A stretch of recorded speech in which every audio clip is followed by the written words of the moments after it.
Assalamualaikum warahmatullahi wabarakatuh.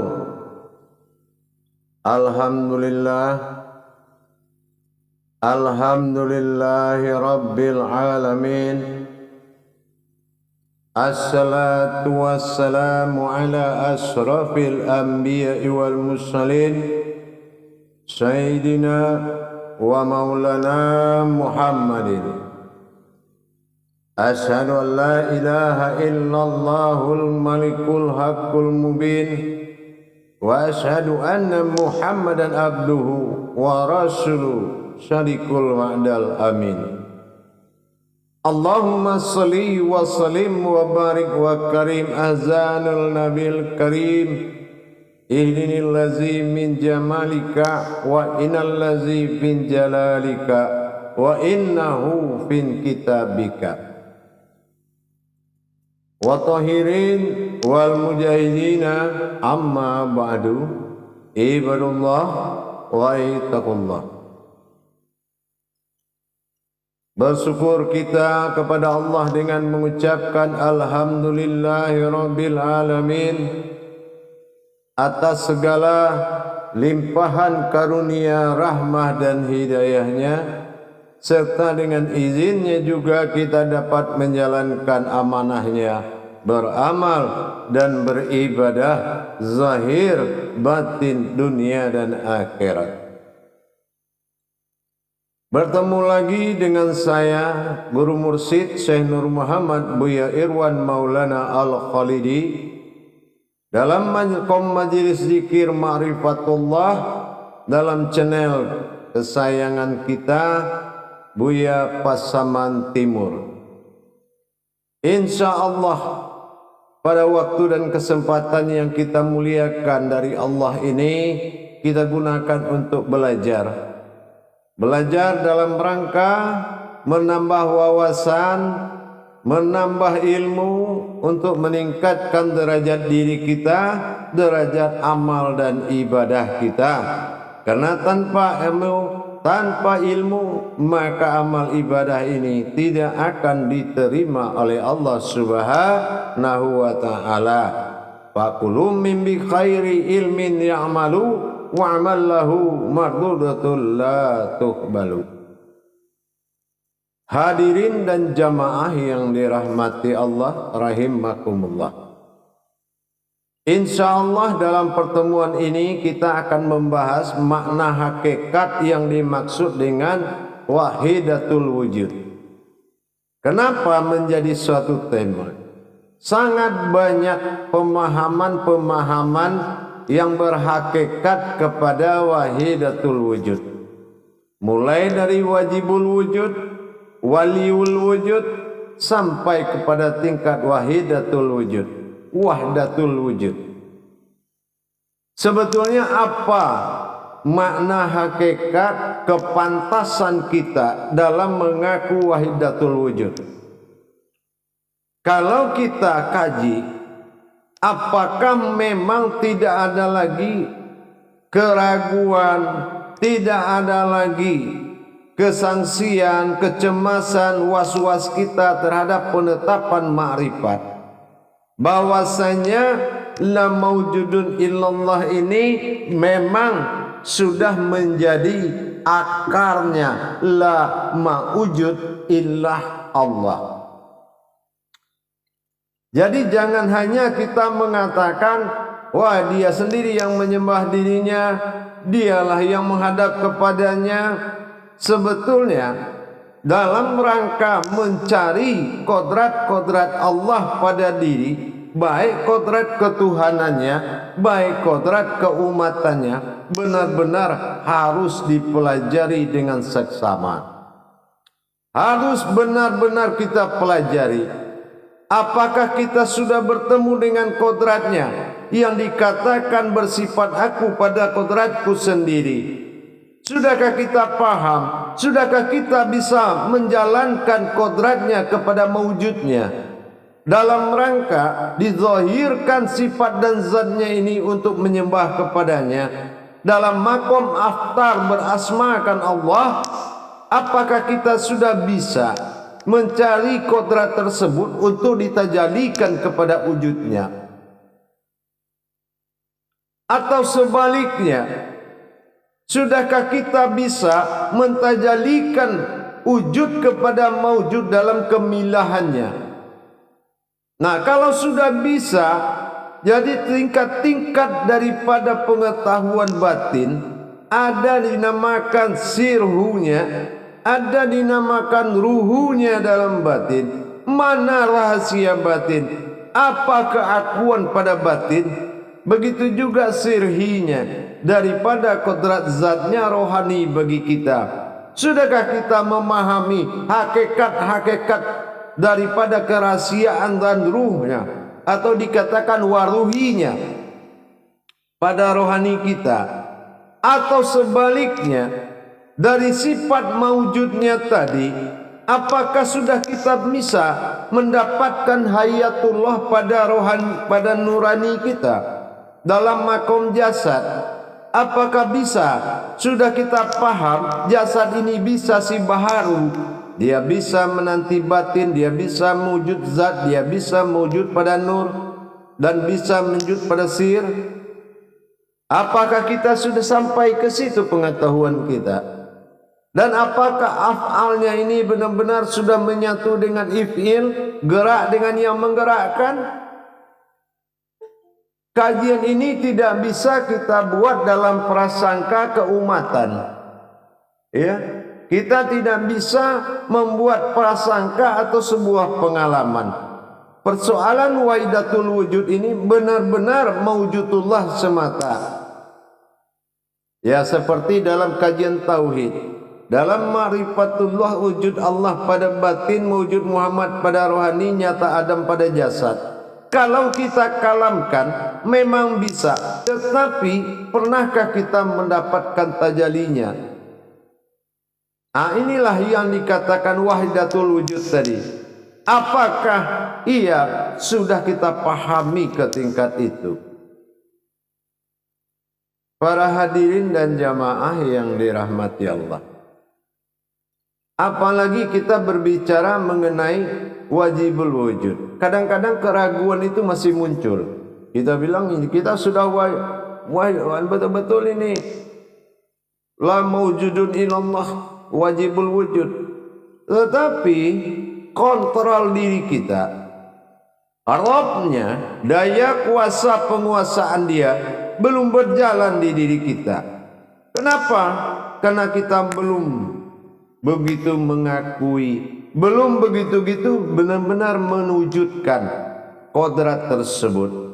Kita masih butuh bimbingan, kita masih butuh tuntunan yang sangat kita pahami.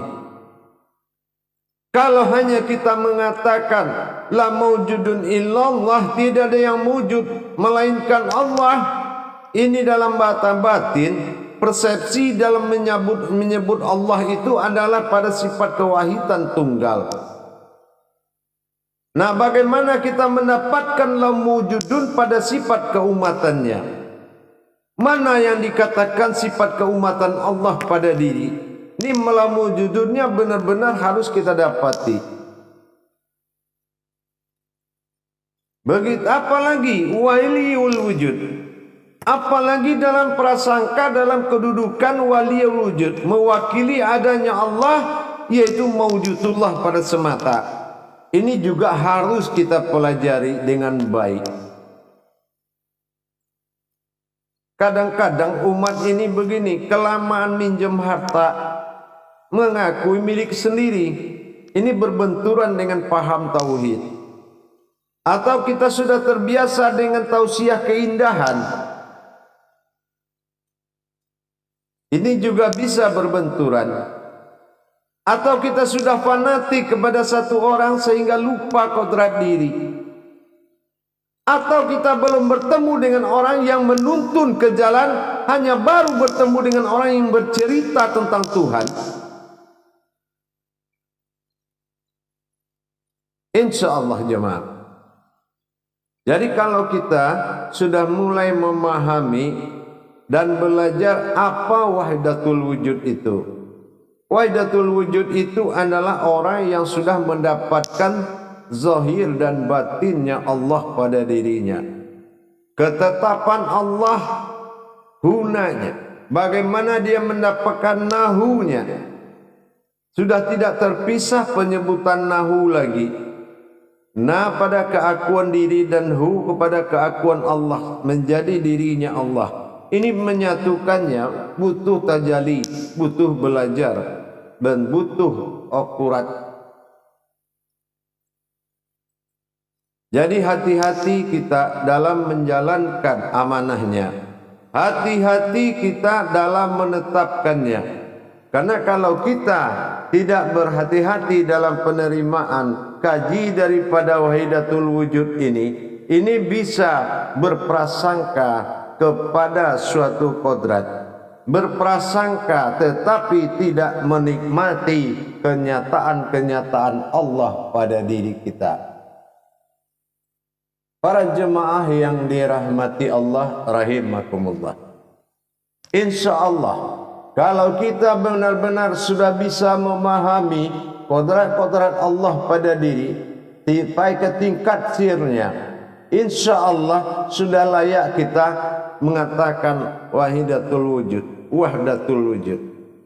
Karena kalau dibawa ke dalam kaji diri, wahdatul wujud itu memang dituntut kebenaran daripada tajalinya melakukan masa tafrid dan tajrid, masa mengalami, masa merasakan, dan masa membuktikannya. Ini perlu perjalanan yang lebih jelas. Jamaah yang dirahmati Allah rahimakumullah, pada saudaraku kaum muslimin dan muslimat dimanapun kita berada. Jadi kalau kita berawal dari 3 perkara, kalau kita ingin menyatu kepada Allah, kalau ingin menyatukan kodrat Allah kepada Dia, 3 jalan. Yang pertama yaitu wajibul wujud. Bagaimana kita benar-benar sudah menyatakan adanya Allah pada diri dan kita adalah maujudnya. Nah, sudah kita tajali kajinya, kita dapati kajinya dari awal sampai kepada tingkat maujudnya, sehingga sandaran-sandaran batin kepada zat-zat, kepada nur-nur hayat, kepada ruh-ruh maujud dalam bentuk wujud maujud. Nah, ini kita sudah mulai kekodratan Muhammad dan kekodratan nurani Adam pada jasad dan kekodratan batin Allah pada nyawa. Benar-benar kita sudah merasakan tajalinya. Benar-benar kita sudah diantar kepada makom marifatnya, sehingga untuk mengaku kita sudah tidak mampu. Kenapa? Karena pengakuan itu sudah kembali kepadanya. Jadi bukan pengakuan kita lagi, tapi pengakuan itu sudah kembali kepadanya. Inilah yang harus benar-benar kita jalani dengan rapi. Bagaimana tajali dari sukun kepada wujud kepada sir maujud kepada batin maujud kepada zat maujud pada nur hayat dalam ruh mahayat pada jasad. Nah, kalau kita sudah mendapatkan wajibul wujud, sudah tidak ingkar lagi hati kita, sudah tidak ingkar lagi, sudah fuad kalbu kita, sudah mengakui dengan sepenuhnya kalbu ini bahwasan di dalam hati halus kita ini, kalbi mumini betul-betul baitullah, betul-betul sudah menjadi rumahnya Allah, sehingga kita merasakan dan mengakui dengan mutlak tentang wujud Allah dalam batin kita. Ini perlu penekanan wawasan yang lebih dalam, pengembangan wawasan yang lebih mantap. Yang kedua, maujudnya. Nah, ini dikatakan waliul wujud. Apakah kita masih ada atau kita mewakilinya? Mewakili dalam arti kata apa? Wujudullah wa mawjudun ala ruhi. Sudahkah kita wazahiru wal batin? Apakah zahir ini sudah menampakkan kepada batin? Apakah zahir ini penampakan daripada batin? Atau kita memang masih berubah, masih berbeda dalam hajat kita? Batin ya batin, zahir ya zahir. Nah ini juga mengkhawatirkan. Ini waliul wujudnya belum.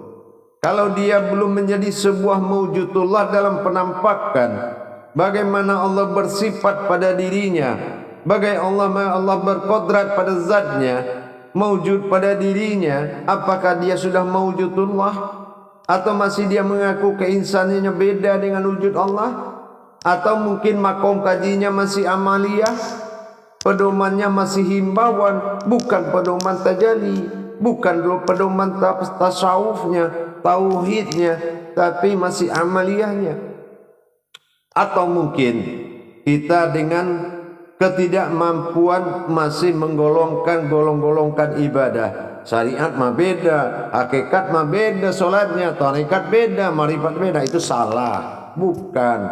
Ya, makom tidak merubah kodrat. Makom tidak merubah kodrat. Ingat.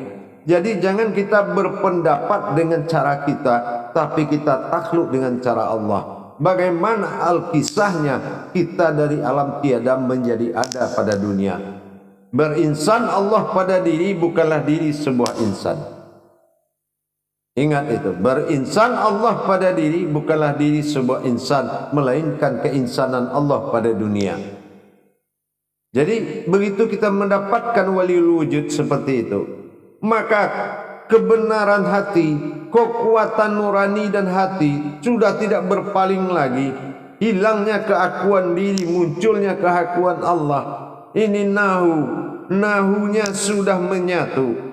Dan aku adalah aku. Nahunya sudah menjadi sebuah aku. Sudah diangkat keakuan Allah pada diri kita. Nah ini juga akan menambah benar-benar keyakinan dan pemahaman nikmatnya kepada kita. Kita tingkatkan dengan pemasukan. Kita terima pendalaman wawasan. Dan kita terima ajaran-ajaran yang mentajalikan Allah pada diri kita. Jangan kita bertajali tetapi dalam pemahaman tapi tidak melakukan istiqomahnya. Kalau belum melakukan istiqomahnya, bagaimana kita bisa menyatakan hal begitu? Maka dikatakan wahidatul wujud, wahdatul wujud. Ini artinya sudah satu wujud itu, ahad atau wahid. Ini yang menjadi hal yang harus diselesaikan. Apakah wahdatul wujud atau satu wujud ini apa dalam satu ahad atau dalam satu wahid? Kalau satu ahad dia ada tiga. Apa? Nurani, rohani dan rabbani. Ini adalah diri kodrat sifatnya Allah pada diri. Tapi kalau wahid, wujudnya Allah dan mewujudnya sifatnya pada dirinya sendiri. Jadi dirinya yang mewujud daripada batin dirinya sendiri. Ini wahid. Dari mana hati halusnya adalah sir, diri jasadnya adalah batin, sementara mewujudnya adalah zat. Nah ini juga. Jadi wahid. Jadi mana ini yang dikatakan wahidatul wujud tadi? Apakah kepada wahid atau zat atau kepada ahad? Nah ini perlu kita pelajari lebih akurat dan benar-benar harus dihayati. Para hadirin dan jamaah rahimakumullah. Kenapa saya berpikir demikian? Kadang-kadang bahasa itu bagi sebagian umat dalam orang-orang yang belajar mendekatkan diri katanya kepada Allah, itu terlalu cepat berbahasa takbur begitu. Oh, tidak ada yang sholat, dia sendiri sholat. Nah ini yakin, ini bahasa jahiliyah yang tidak boleh dikembangkan. Ada bahasa ini yang bersifat aurat yang hanya kita dengan Allah yang tahu. Ini namanya sudah mentingkat tauhid syiriah. Dan ada kepantasan bahasa yang diturunkan ke dalam iman dan akidah. Ini juga harus ada beda dasarnya. Keturun dari ilmu, ilmu turun kepada iman, iman menyebar kepada akidah. Jadi akhirnya apa? Kaji itu menjadi nikmat, bukan menjadi suatu persoalan atau suatu kodrat yang dipaksakan untuk menerimanya. Para jemaah, para hadirin yang dirahmati Allah. Jadi kalau kita benar-benar sudah ingin menyatu dengan Allah, Ia kajilah diri, tetapi pasti menuju kehilangan diri dan akan bertemu dengan satu wujud yang berdiri yang bukanlah namanya diri. Nah inilah, jadi kaji tauhid ini pemahaman akal dan nafsunya sangat hilang, sangat tiada sekali. Jadi tidak bisa dipahami melalui kodrat itu. Jadi kalau begitu juga kita memahami daripada kodrat-kodrat kaji tadi harus berdasarkan daripada pemahaman, yaitu sifat ketuhanan. Jadi kalau kajiannya sama dengan kita mengkaji sholat, sebelum mengkaji sholat, kajilah diri dulu. Awal diri adalah Tuhan ilahi nas wahid tunggal pada wujud. Awaludin marifatullah, setelah dia berasma bernamakan Allah. Ini pun dalam pemahaman kaji, ini juga harus ada tingkat tauhidnya. Jadi tidak bisa kita langsung buru-buru di dalam memahami suatu kata makrifat la maujudun illallah itu dengan kekurangan, harus dengan kesempurnaan. Nah, apalagi wahdatul wujud. Wahdatul wujud itu memang semata-mata sudah ke tingkat pemahaman kewalian. Dan ini juga sudah siap dengan kejiwaan dan kekodratan diri. Dan iman, perasaan hati nurani memang sudah dimiliki oleh Allah. Nah, kalau ini sudah benar-benar Rabbin nas al-malikin nas ilahin nas, inilah wahdatul wujud, yaitu ilahin nas.